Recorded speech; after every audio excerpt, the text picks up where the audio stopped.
Restorasi Sungai Sekanak Lambidaro hampir rampung. Pemerintah Kota Palembang akan menggelar Festival Sekanak Lambidaro sekaligus launching pada akhir Januari nanti. Festival Sungai Sekanak nantinya akan digelar selama 2 hari dengan berbagai pertunjukan seperti mengambil sampah di sungai, pemeran kerajinan, serta fashion show bujang gadis di 18 kecamatan di Kota Palembang.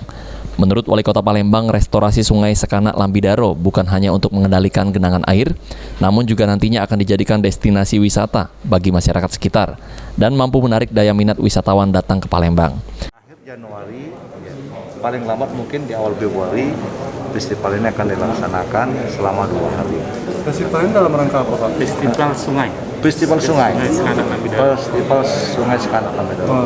Bocorannya seperti apa, Pak? Nah, harapan kita ya, dengan adanya Sekanak Lambidaro yang sudah kita revitalisasi saat ini dengan dana yang cukup besar kan, tentu akan betul-betul bermanfaat bagi masyarakat.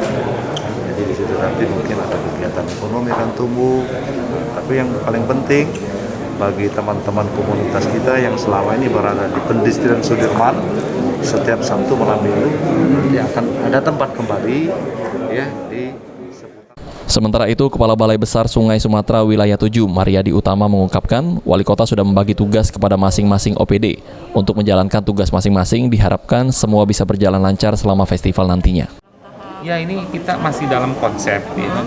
Ke depan kita udah mulai tahap persiapan, mencari sponsor dan mulai tadi udah kelihatan Pak Wali Kota membagi tugas-tugasnya ke teman-teman OPD dan tentunya kami sendiri BBS Sumatera 8. Itu lebih yang ke arah yang dari apa tuh Pak, yang di sebelah tim itu ya Pak, yang di arah 26 itu belum ya Pak ya? Itu termasuk juga nggak Pak?